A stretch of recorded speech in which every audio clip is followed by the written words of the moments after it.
Fala mestres, fala players, beleza? Como vocês estão? Eu espero que bem. Meu nome é Heitor e bom, bem-vindos ao segundo vídeo do meu canal.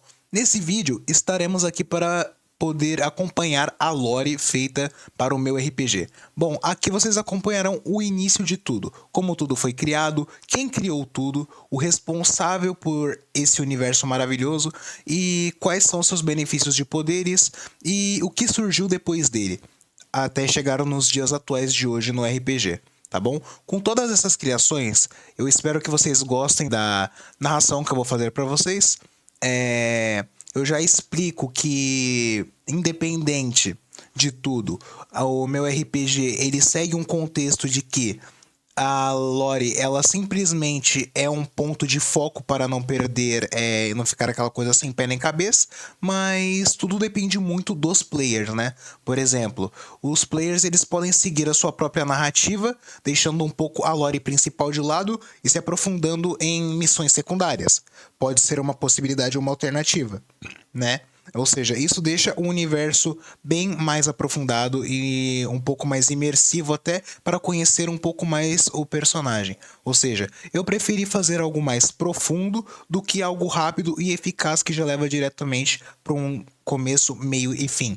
Eu decidi ter uma pausa entre onde os personagens podem se conhecer, criar laços profundos e até descobrir um mundo imenso que tem pela frente. Então é isso. Se vocês gostaram da ideia, já sigam o canal, já deixem o seu like e se preparem para conhecer esse universo impressionante. Muito obrigado, valeu!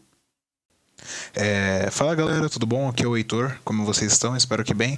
Só para constar que antes desse vídeo começar, minha câmera ela tava tendo uns bugs, então eu vou estar colocando uma imagem toda vez quando a câmera travar, mas só que a explicação ainda vai continuar sendo a mesma, então bora aprofundar nessa lore.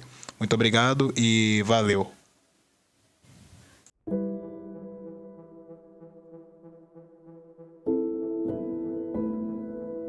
Antes de tudo, antes de deuses, universo, até mesmo a presença das próprias estrelas, existia algo chamado o vazio. O vazio, um local onde nada se convergia e nada existia. Conceitos como tempo e espaço não existiam naquele local. Era um simples e vasto nada. O que é para muitos uma coisa misteriosa e assustadora, que imaginar estar em um local desses não é para qualquer um. Mas, com o tempo, de repente, do eterno nada, uma centelha surgiu desse vazio. No meio desse vazio, essa centelha que recebeu o nome de Etéreos, famoso deus da criação, criou algo que para ele seria algo magnífico, algo majestoso. E assim veio a primeira criação do universo. Após anos e anos vagando na solidão do extremo universo que ele tinha criado, vagando por esse universo vazio, sem estrelas, sem planetas, sem vida, ele se sentia desconfortável, sozinho.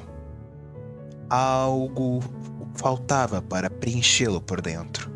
E nesse momento, ele decidiu que não tinha virtude em criar algo, mas ao mesmo tempo viver na solidão. Então, ele criou seus primeiros filhos, Gaia, a deusa da vida, e Caos, o deus da antivida. Após o decorrer de outros milênios, Caos, por si só, era um destruidor nato, sempre tentando destruir tudo que Gaia construía. Tudo que a deusa da vida construía, a antivida estava lá. A escuridão estava lá para poder reinar sobre a paz. Então, Etéreos, vendo aquilo, observando de longe, e vendo que não tinha algo que balanceasse, o que seria mais e o que seria de menos, criou o seu terceiro filho, mas não menos importante, Valdor. Valdor seria criado como o deus do equilíbrio, que estaria ali para intervir quando Caos e Gaia brigassem um com o outro. Sendo assim, esses três deuses foram considerados os deuses primordiais para a existência, no mundo. Ou seja, eles seriam responsáveis pelo que viria mais à frente, que seria a Era de Ouro da Criação.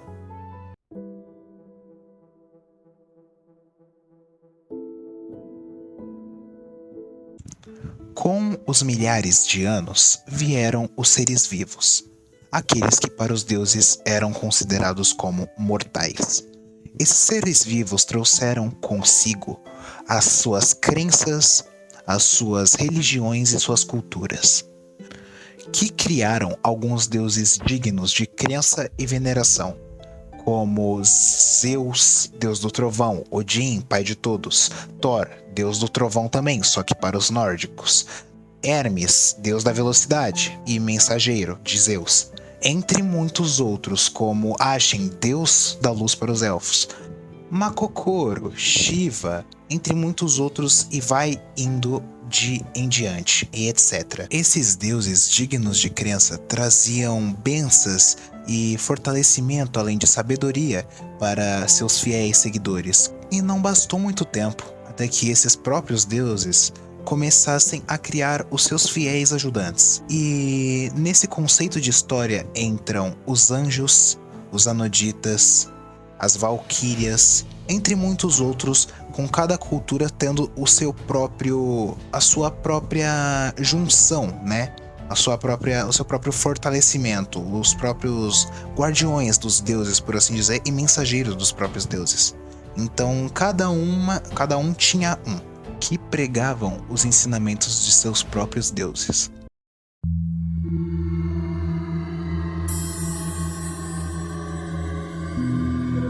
Mas como nem tudo são flores, enquanto o lado mortal, o plano terreno, ganhava suas forças, a escuridão, a parte de baixo, o submundo, também ganhava suas forças, com o medo que os mortais o alimentavam, com o desespero. O submundo crescia, a parte do plano aonde o caos reinava. Quando eu digo caos, sim, eu falo do próprio Deus. Enquanto o plano mortal prosperava, o submundo também ganhava suas forças. E não, quando eu digo submundo no meu RPG, eu não digo o submundo que foi criado na cabeça de vocês como céu e inferno, não. Eu não digo somente separando esse plano mortal que é a Terra, eu digo separando todas as terras e todos os planetas, como se tudo se alinhasse apenas a um único eixo de submundo, um único plano demoníaco aonde todos vão para poder pagar sobre seus pecados, isso se não se tornar um vagante. Mas, bem, isso não se resume somente a um planeta, isso se resume a todos. E com isso, nem por um segundo pense que o lado de baixo, ou seja, o lado da escuridão, o reino das trevas, também não ganhava suas forças. Ou seja, ele também crescia com a sua hierarquia, questão de deuses, e junto com eles surgiram deuses como a Shadara, a deusa do engano, Draco, o devorador da luz, Sanguinarius, deus do sangue profano, Hades, deus do submundo, e muitos outros que vieram depois dele e também ganharam seu cargo de respeito no submundo. Esses deuses não só semeavam o caos no mundo, mas, como se já não bastasse, corrompiam os mortais com guerras e seus conflitos.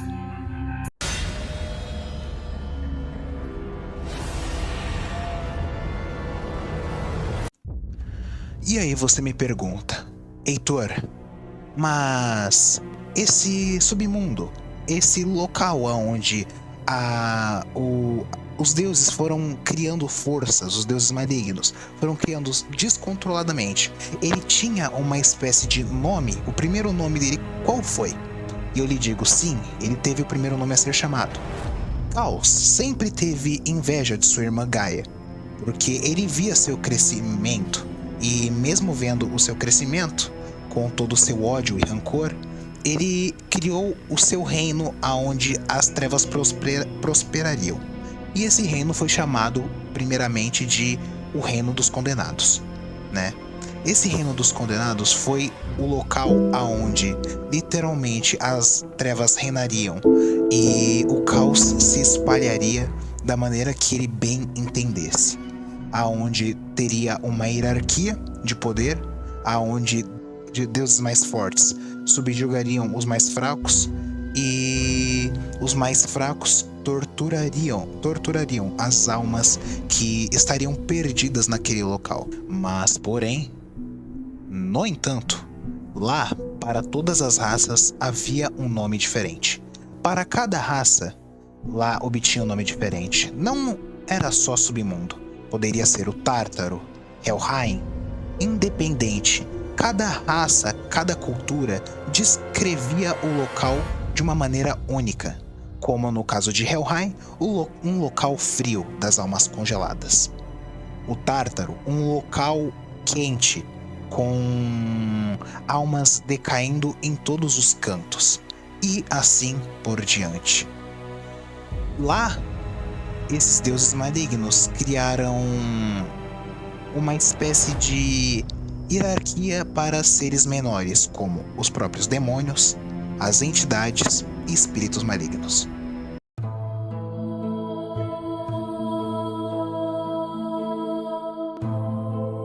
Caos sempre teve tentativas de matar a sua irmã Gaia. A antivida, como o seu nome, é destruir o que há em vida. Mas o que sempre impediu que a escuridão dominasse a luz, foi o próprio Valdor, que era o deus do equilíbrio. Valdor tinha uma convicção de que, para manter o universo, era necessário tanto a escuridão quanto a luz. Sem uma dessas duas, o universo poderia entrar em um extremo colapso. E ele sempre foi um motivo para que Caos não conseguisse, pois os poderes de Valdor sempre foram maior, por ele conseguir gerar o equilíbrio em si. Ele sempre defendeu a sua irmã Gaia e sempre lutou ao lado dela contra o seu irmão Caos, que sempre tentava os matar. Em diversas tentativas fracassou. A missão de Valdor, por si só, era manter a balança cósmica em um equilíbrio, sem declinar muito para o bem, sem declinar muito para o mal. Manter um meio termo entre os dois, cujo qual era aceitável para manter a vida no plano terreno funcionando.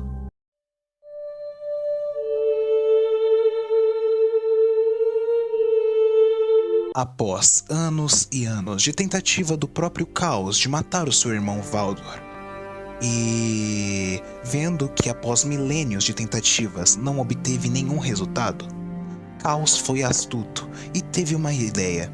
Usou de magias antigas e ancestrais para poder separar o seu irmão em duas partes.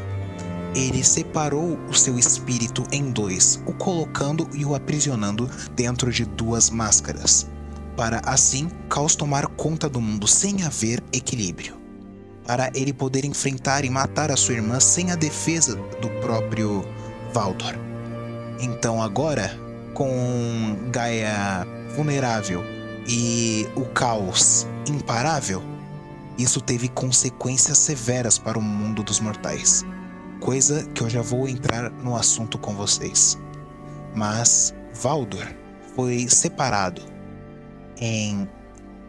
e foi simplesmente esquecido na humanidade, entre o mundo dos mortais. As duas máscaras estão escondidas em algum local, e os aventureiros desse mundo, por algum motivo, têm que achar essas máscaras e restaurar o equilíbrio no mundo.